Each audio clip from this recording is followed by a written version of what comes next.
He stood on the cold stone of the monastery courtyard and couldn't feel his feet. A heavy mourning hung over his head, gray, motionless, as if silence itself held him captive. His wet cloak clung to his shoulders, his hood slipped to one side. In the distance, a bell rang, briefly, as if warning him. Thus began the day when his life was to end not in death, but in exile, shameful, eternal, with no right of return. Friends, I greet you. Today, I will tell you a story that began with a single denunciation, but turned into retribution for an entire order. A story about how a word spoken out of envy became a weapon, and how the truth born of humiliation can change the order of things. Before we begin, please write where you are watching this video from. I am curious to know how far our stories reach. May this evening be peaceful and meaningful for you. Enjoy listening. In the monastery of St. Lawrence, everything was decided slowly. Paper, ink, seals, every little thing was subject to ritual. For the novices, life was spent in copying and repetition. Prayer, work, food, prayer again. Thomas, the youngest of the 12 students in the scriptorium, was accustomed to this order. It seemed to him that monotony was the path to purity. He was neither noble nor learned, but he possessed a rare patience. He could spend hours copying worn manuscripts, aligning the letters with the precision of a master jeweler.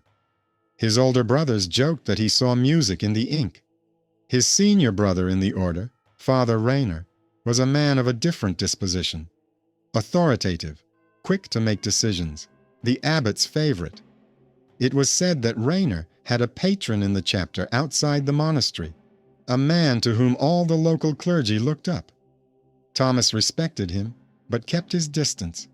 There was always a hint of uncertainty in Rayner's voice, hidden behind his firmness. One autumn, a strange story broke out in the scriptorium. A servant, cleaning Thomas's cell, found a greasy piece of cloth with dark stains under his bed. Rayner was the first to raise the alarm, claiming that these were traces of carnal sin, a violation of the vow of chastity. At first, no one believed him, but then witnesses appeared. One brother said he heard footsteps in the women's courtyard at night. Another said he saw a silhouette by the well. At morning mass, the abbot announced that an investigation had been launched into the novice. Thomas stood pale but silent. He knew that on the night of the alleged violation, he had been in the farmyard, repairing a bucket at the cook's request. But the abbot's word was law, and silence was his only defense. The following days turned into endless interrogations. The brothers who had nodded to him amiably at dinner yesterday now avoided his gaze. Silence reigned in the refectory, and when he passed by, spoons froze above bowls. No one wanted to be near the one on whom sin had fallen. The order's clerk recorded the complaint and forwarded it to the chapter. Rayner accompanied the papers with a personal recommendation, emphasizing that the matter should be considered in the name of preserving the honor of the monastery. But Thomas did not give up. He remembered that young brother Martin, who had been on duty at the service gate that night, was mute from birth but observant. Martin had seen Thomas returning with a bucket and tools. To confirm his words, he left a mark on the clay, a sign he made every time his shift ended. Thomas found this sign on the wall of the courtyard, under the moss and soot. He brought the stone to the office. The abbot glanced at it briefly and said it was not evidence, but a random mark. Rayner stood nearby and nodded. Then Thomas realized that it was not about the accusation, but about someone who was bothered by his presence. On the third day, he found a list of duty rosters in the archives and compared the signatures. It turned out that Rayner was supposed to be in the chapel that very night, but his signature was missing. Thomas wrote this down, but didn't tell anyone. He didn't sleep at night. It was cold in the cell, mice rustled in the straw, and every sound echoed with alarm. He felt that his fate was being decided somewhere above, within the walls, where ordinary brothers were not allowed to enter. Meanwhile, rumors of moral decay spread throughout the neighborhood. Townspeople came to the gates and whispered that the monks had long forgotten about purity, that their monasteries had become a refuge for rich idlers. Rainer, as the one responsible for discipline, took advantage of this. He organized public penances and set an example of strictness. When the chapter set the day of the trial, Thomas was summoned to the hall, where the walls were decorated with tapestries depicting martyrs. Seated before him were the abbot, Rainer, and 2 invited advisors. On the table lay a folder with seals, and next to it was the very piece of cloth, now neatly laid out as if it were a sacred object. He was asked several questions about the night of the incident, his duties, and his acquaintance with women from neighboring villages. He answered calmly, but realized that the outcome had been decided in advance. Rainer summed up that even if guilt had not been proven, its presence could be felt in the spirit. When the hearing ended, he was informed that he would be expelled in 3 days. He would not be allowed to join another monastery. That evening, Thomas sat in the empty scriptorium. In front of him lay the expense book, thick, bound in leather. He leafed through the pages and suddenly noticed something strange. Opposite the entry for the purchase of grape vinegar was Rainer's signature, and the date coincided with the night of the accusation. At that time, he should have been in the prayer room, so he was lying. Thomas took the book and brought it to the bursar, an old man named Godfrey. With trembling hands, Godfrey turned the pages and muttered that he had long noticed Rainer conducting transactions without the abbot's knowledge. The vinegar was just a cover. It was followed by expensive wines and oils, resold to merchants. The next morning, Godfrey disappeared. His cell was empty, his belongings neatly packed away. Officially, they said he had been transferred to another house. But Thomas understood. The old man had been removed. He gathered all the papers and hid them under the floorboards of his cell. A day later, a man in a traveling cloak arrived at the monastery, wearing the ring of the chapter. He called himself an inquisitor observer and said he had come to inspect the estate. No one expected the visit, especially the abbot, who became visibly nervous.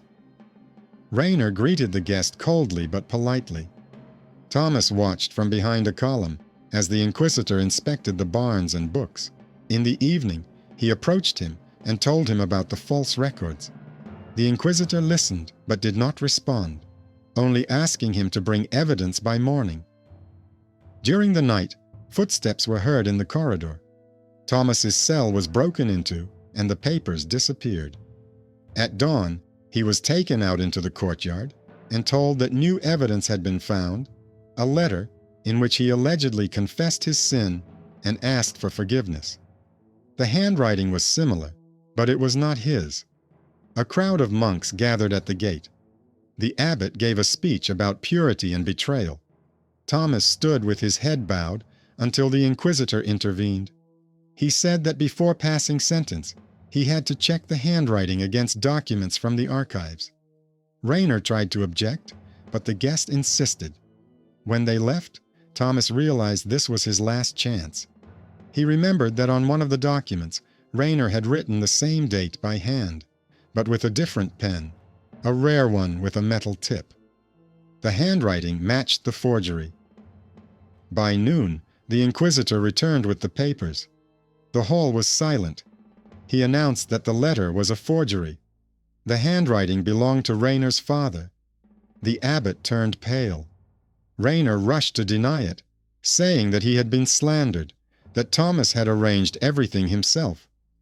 But the inquisitor presented the account book with signatures from the time of his prayer duty. The monks began to whisper. Rainer was taken into custody. The abbot announced that the case would be referred to the chapter and that Thomas was cleared of all charges. It seemed that the story was over. But a day later, the abbot summoned Thomas and told him that despite his acquittal, his presence was causing more turmoil. He suggested that he leave voluntarily. Thomas realized that his victory had changed nothing. It had only exposed the rot. He gathered his belongings and headed for the gate. The inquisitor caught up with him on the road. He said that the chapter had entrusted him with temporarily leading the monastery until a new abbot was appointed, and that he needed someone who knew how to keep records and spot lies in documents. So Thomas, whom they had wanted to expel yesterday, returned as the keeper of the monastery archives. But the real denouement was yet to come, when it would be revealed who his savior really was and why the inquisitor's visit was no accident. A week passed. The monastery seemed to have lost its spirit. They ate silently in the refectory, and the bell rang more quietly than before. Rainer was taken under guard to the capital's chapter house. The abbot, stripped of his authority, sat in his cell awaiting the court's decision. Two new brothers, sent from the inquisitor's office, now stood at the gate. No one knew what would happen next, but everyone knew that the Order of St. Lawrence was no longer the same. Thomas now lived in the former clerk's room. From morning till night, he sorted through the archives, checked the books, and cleaned out old records. The papers smelled of dust, dampness, and candle smoke. Among them were letters from previous years, complaints from peasants, reports on collections, lists of donations. Everything seemed familiar until he stumbled upon a bundle with a seal that was broken, but still legible. On it were two letters, painfully familiar. R.L. He carefully unfolded the parchment. It was a letter written in Rainer's hand. In it, he addressed a certain benefactor from Toulouse and asked him to expedite the appointment of the inquisitorial auditor, as agreed. There was no date or signature from the recipient. Only one word at the bottom. H. Thomas froze. Godfrey's words came back to him. Rainer does business with southern merchants. But who was this benefactor from Toulouse? And how was the inquisitor, who had arrived supposedly without warning, connected to this letter? He decided to wait. Every day he saw the inquisitor in the assembly hall, talking to the brothers, checking books, giving orders.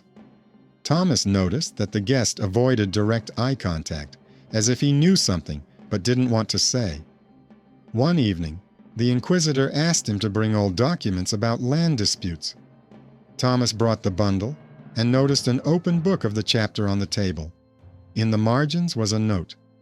"Come for the case of Lawrence. See the decree of H. Leroux." These initials matched the signature on the letter. Thomas realized that the inquisitor had not arrived on a random assignment, but on the personal orders of the man with whom Rainer was in contact. This meant that the audit could be part of a deal, and his own acquittal could be a side effect of someone else's struggle. That night, he couldn't sleep for a long time. He was tormented by the thought. Maybe they had used him again, only this time in a different way. At dawn, he went to the farmyard where he had once repaired the bucket, the place where his troubles had begun. The snow had turned gray, and the roofs were covered with frost. He sat down on the edge of the well and saw the inquisitor coming toward him. He said he knew his father. Thomas did not immediately understand what he meant. The inquisitor said, "Your father was a scribe in the chapter. He was executed when I was still a child, for forging documents. But then it turned out that the accusation was false. He saved my uncle's life by hiding a letter that could have cost him his head. I never forgot that man's name, Etienne Leroy." Thomas turned pale. Etienne Leroy was his father. No one in the monastery knew this name.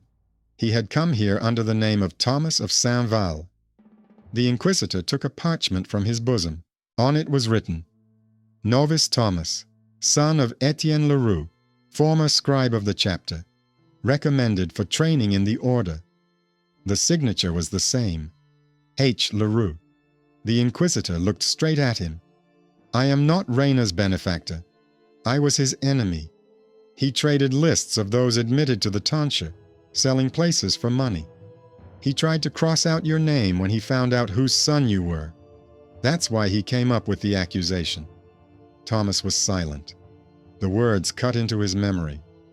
Everything that had seemed random now fell into place. The denunciation, the fake letter, the forged signatures. It was all part of one conspiracy. The inquisitor said that the evidence had been gathered, but the case had to be brought to a conclusion.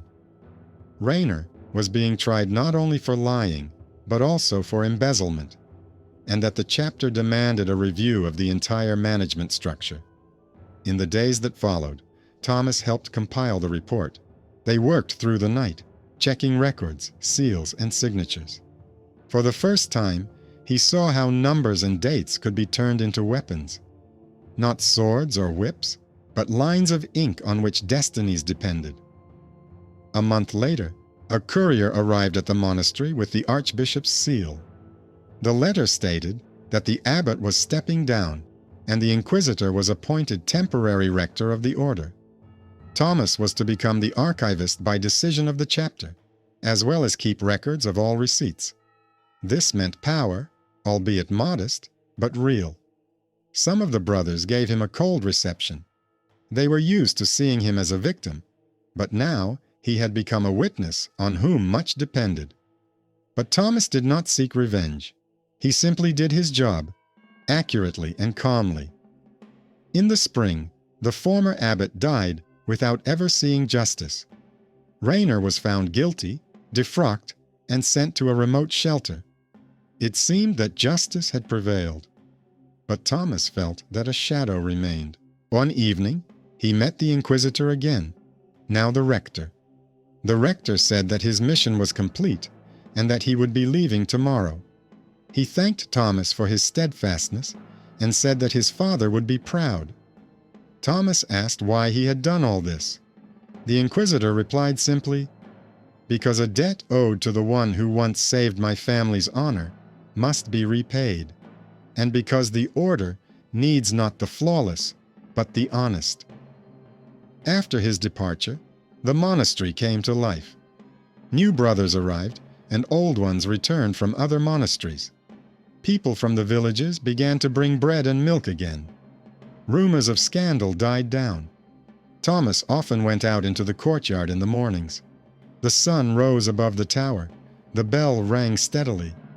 He no longer felt fear, only quiet amazement. How truth can be born from lies. He kept an old expense book and that very piece of cloth in the archive, a reminder of how easily honor can become a weapon if it lacks truth. Sometimes guests came from the capital. They were interested in how the reform of the order was going and asked to see the new books.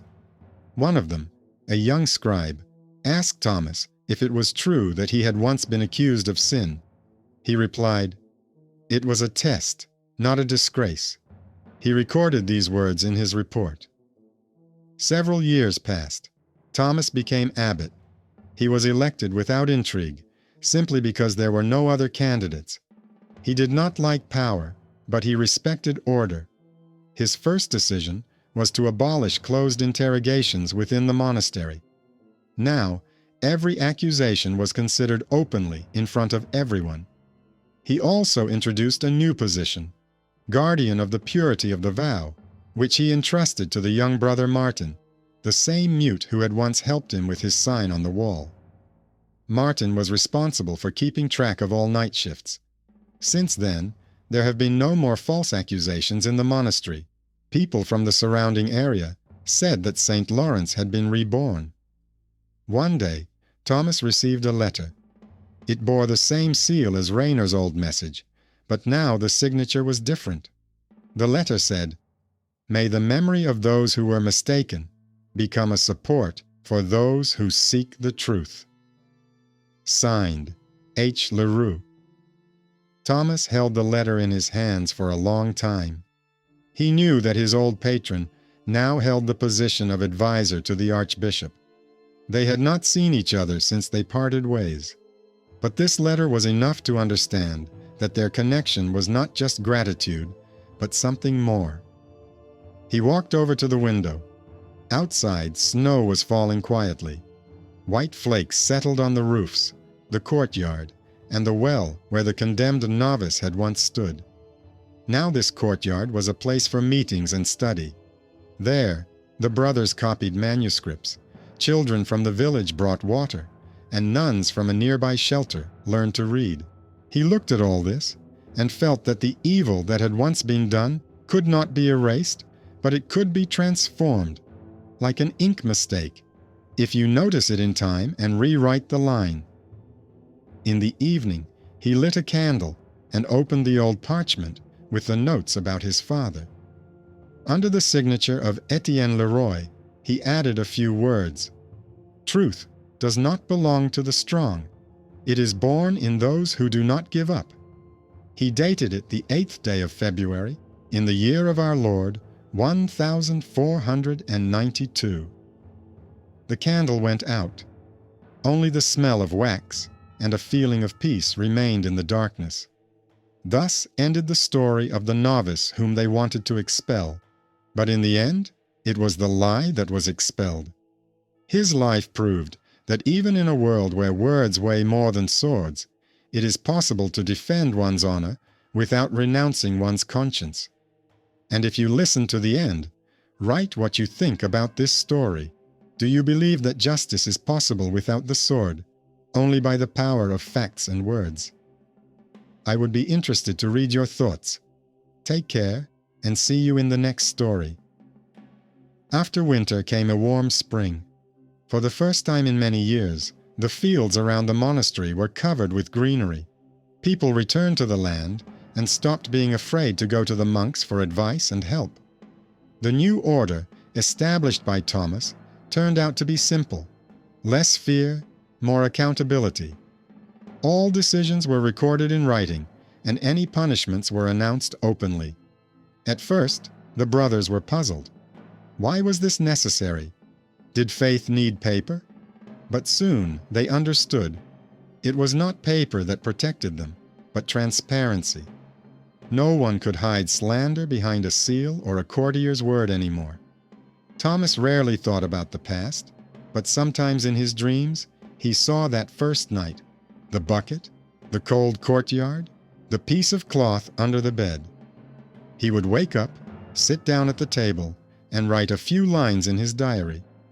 At the bottom, he always added the phrase, "Memory should serve not fear, but correction." Over time, guests began to arrive at the monastery from far away. Some were looking for refuge, others for knowledge. Among them was a young woman in a gray cloak.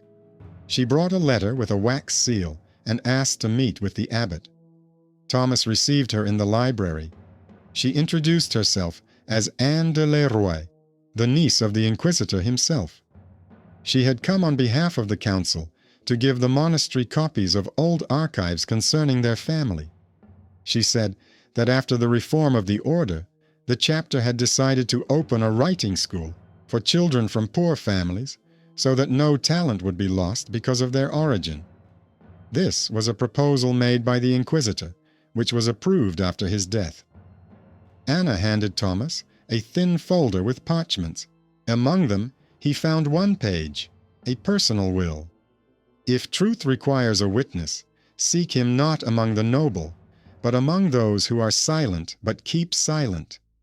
Thomas Leroy showed me that conscience and purity are different things. The former is more important. Thomas sat motionless for a long time. What he felt was not just gratitude. It was the recognition that even in a world of hierarchies, human dignity can change the course of history. He asked Anna to stay at the school. She agreed. Years passed.